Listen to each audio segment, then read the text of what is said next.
67வது சங்கீதம். எகினோத் என்னும் வாக்கியத்தில் வாசிக்க ராகத்தலையனுக்கு ஒப்புவிக்கப்பட்ட சங்கீத பாட்டு. ஒரு வசனமாய் மாறி மாறி வாசிப்போம். தேவனே, பூமியில் உம்முடைய வழியும் எல்லா ஜாதிகளுக்குள்ளும் உம்முடைய ரட்சணையும் விலகும்படியாய்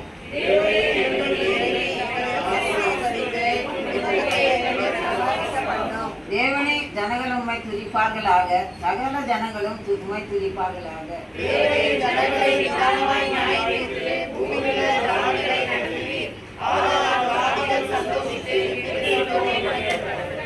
தேவனே, ஜனங்கள் உம்மை துதிப்பார்களாக, சகல ஜனங்களும் உம்மை துதிப்பார்களாக. சேர்ந்து வாசிப்போம். தேவன் எங்களை ஆசீர்வதிப்பார். ஆமென்.